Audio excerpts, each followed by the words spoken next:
What's up guys, it's Tommy here and welcome to a brand new scandal that involves Manchester City. They are involved in yet another big financial scandal because they are facing a fresh new investigation after being accused in being involved in an Enron style financial scandal, because the La Liga chief executive Javier Tebas has revealed that he personally, so the head of La Liga, has personally reported Manchester City to the European Commission, and they are set to launch a fresh investigation into Manchester City. So we will get all the details in this video, plus you will hear from financial experts and journalists on what the repercussions could be, and also you will hear how likely it is that Man City are not only going to get relegated, but will they get their titles and trophies stripped away from them. So all of that will be revealed by financial experts and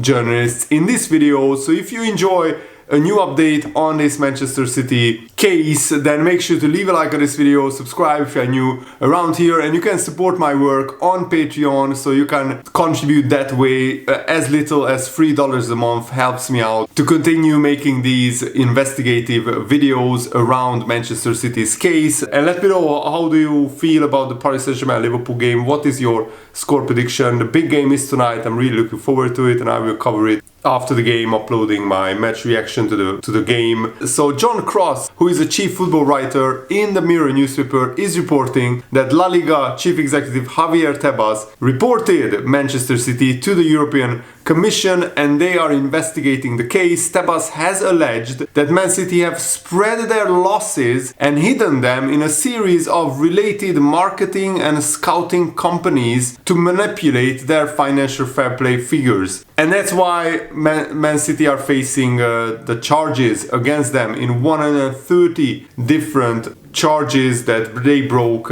financial fair play rules. And Tebas was talking at the Financial Times Business of Football Summit. He said all Man City do is they think about how they can avoid the rules and regulations. We have reported this to the European Union with facts and figures. The UK might not be part of the EU anymore, but Man City have commercial activities in Europe, and in July 2023, the European Union ruling said that they could look at state-aided companies, whether they are based in the EU or not. It doesn't matter that Man City are not based in the EU anymore, because they do business in the EU. They are part of the Champions League and they travel to Europe regularly. So we asked for Man City to be checked, Tebas continued. It's very important that all clubs are subject to the same transparency rules and governance on both the sporting and on the financial side as well. We haven't had a reply yet, so it must be under the investigation phase by the European Commission. The Man City case is one where we believe they have put the losses on the companies that are not officially part of City Football Group. You may remember the case in the USA, the Enron case. They put losses into different companies. These are similar cases to what Man City are doing. We also reported Man City about sponsorship and capital contributions. They have a scouting company, they have a marketing company. That's where they have very high expenses. They invoice Man City for less money, and Man City have costs that are less than if they didn't have this circle of companies around. So what Man City are doing is very, very shady, and it's not a coincidence that they got to such lofty heights in the Premier League and in the Champions League, because they spent hundreds of millions of pounds, billions of pounds in fact, on not just their club, but their sponsorship deals were artificially inflated by state sponsors, and the whole investigation will come crashing down on Manchester City when the Premier League will reach its verdict, and it is going to be announced in the coming weeks, which I'm really looking forward to it. Stefan Borsen also says that Man City could face new investigation after these 115 charges verdict is announced. So here is another confirmation by him that Tebas has filed a legal complaint to the European Commission about Manchester City's behavior in July 2023. That's when the complaint was filed, and the investigation is currently ongoing over potential FSR breach, foreign subsidies regulations breach, And Stefan Borson said that this investigation could have implications for Man City beyond the Premier League if they suffer a major setback in their 115 charges case. He said, I suspect that the investigation and the complaint into Paris Saint-Germain, and if it was Man City, would have terminated quite some time ago. The EU has a window in which they can start an investigation. I think it's a fairly short window. It's something like 25 days where they can commence an investigation after a complaint is received. Beyond that, then they have an investigation period that can be extended. But I think it's unlikely, he said, that it would have been extended all the way through to 2025 because the complaint was made a long time ago. I think all of that is subject to one thing, which is that Man City, if they have a major setback in the 115 financial fair play charges against them, if that case goes against Man City, and it's very, very likely it goes against Man City, Stefan Borson said, then I think it's possible that matters of this nature can rear their head again and investigations can follow. I think that's just the nature of the beast. And if they are found to be liable on the 115 case, that will have some implications that could go beyond the Premier League. So they could be kicked out of Europe for years and years, and they could get further investigations and further lawsuits against them by European clubs. For example, Inter could sue Man City because Inter lost the Champions League final against Man City, and Inter could sue Man City for loss of revenue and loss of reputation because they lost the Champions League final against a cheating club like Manchester City. And at this same Business of Football summit, sports correspondent of Sky Sports Rob Harris spoke with experts and journalists about whether Man City, could they be stripped of their titles or could they have a massive points deduction.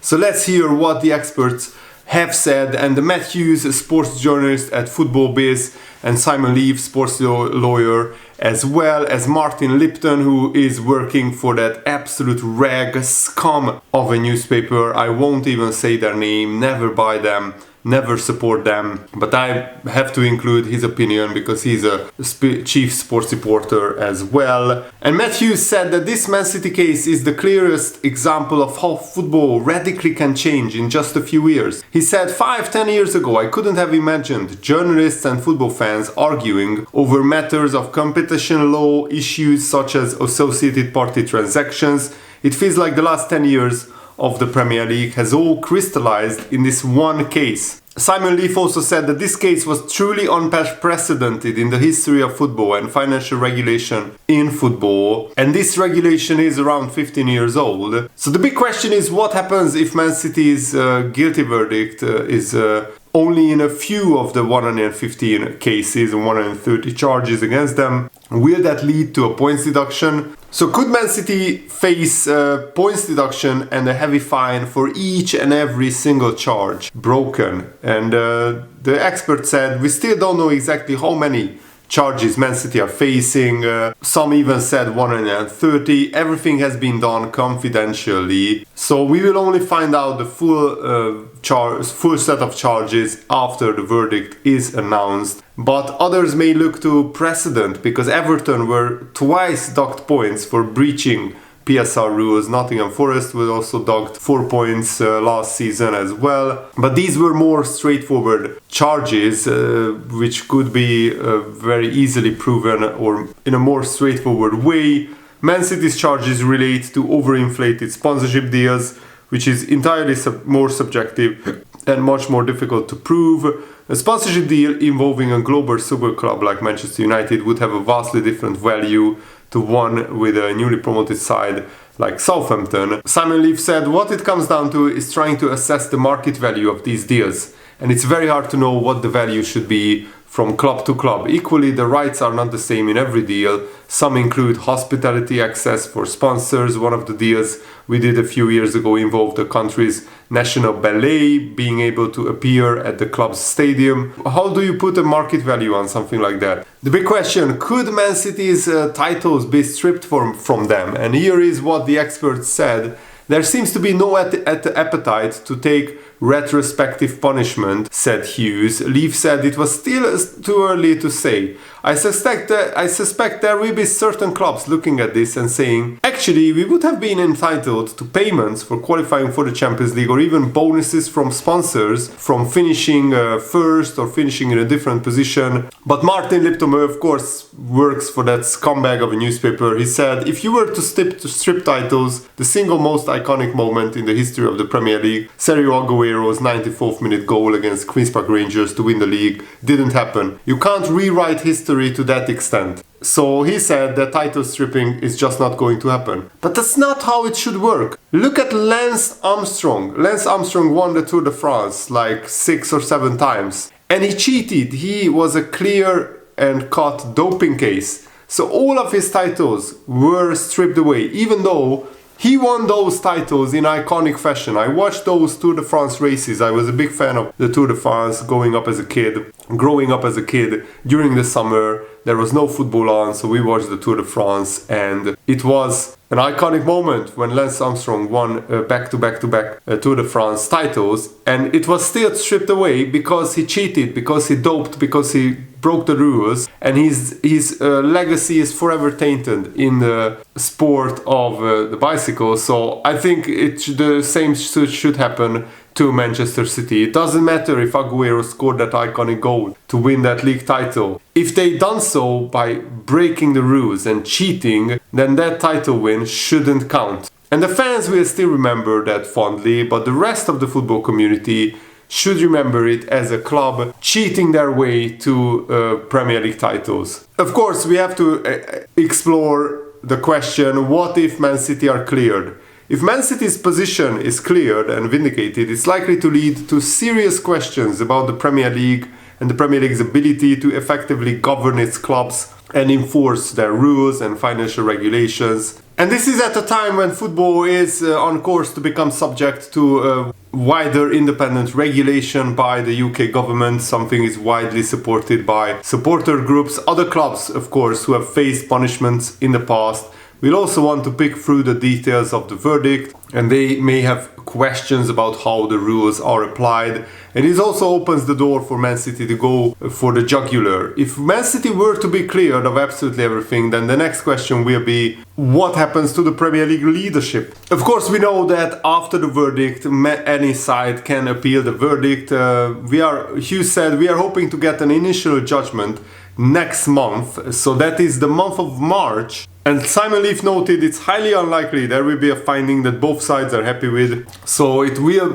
probably result in an appeal, and that makes it a high possibility that lengthy appeals and appeal process will be underway. If there is an appeal, there is a separate commission that presides over it, Martin Lipton said so. That doesn't mean that we will start again, but the appeal process will be done hopefully in a matter of a few weeks, and then by the end of this season, or at least the beginning of next season, we should know whether Man City will be staying in the Premier League or getting relegated to lower leagues. It's in the Premier League's best interest to get this appeal process done as soon as possible. And finally, I wanted to touch on the FA findings about why Arne Slot was banned for 2 games. And I think it was worth it if Arne Slot said to Michael Oliver, if we don't win the league, I will have to thank you for that. Of course, Michael Oliver said Arne Slot used harsher language, but even the swear words being used is not really that rare in football. Players swear at the referees all the time. Managers swear at referees and linesmen all the time. In the heat of the moment, that's just what happens, and you can't completely cut it out of the game. You can't sanitize the game of football. But Arne Slot was wise in apologizing and showing remorse, because he would have had a 3-game ban, which meant he would have missed the League Cup final against Newcastle. But because he showed remorse and he apologized and many times said that the emotions got the better of him, he only serves a 2-match ban. Being banned for Newcastle at home and Southampton at home is not too bad. But Michael Oliver, I don't even believe everything that he says, because he's just such an awful referee. I mean, Mateta was almost killed by the Millwall goalkeeper, almost got his head kicked off his neck, and Michael Oliver didn't give a red card for that, even though he was a few yards away and it perfectly saw the incident, and it needed VAR to send Michael Oliver to the monitor, to send the Millwall goalkeeper off, which is an absolute disgrace. I mean, if Michael Oliver doesn't think that's a red card, then what is a red card? I mean, I can't even wrap my head around it. How can he be so bad, so incompetent at refereeing?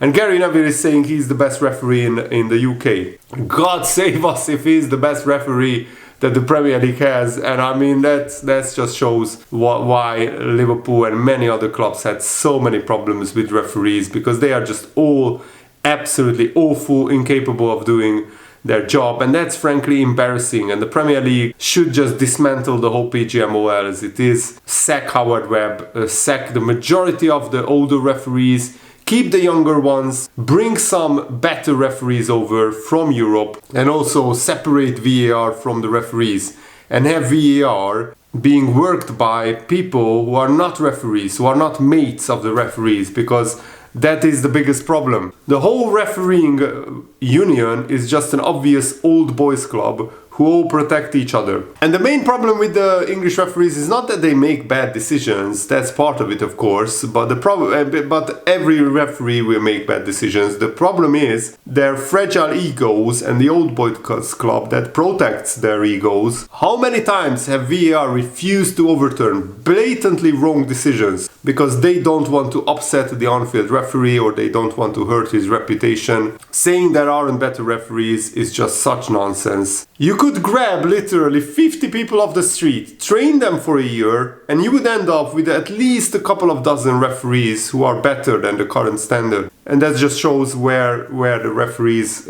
reputation is absolutely in the mud. I think what would help massively is if the referees were mic'd up and you could hear their conversation with the players through the television, because that would clean up the conversations and also make the referees much more accountable. Let me know what you think in the comments below, and thanks for watching guys. Hope you enjoyed this. Have a nice day. See you later.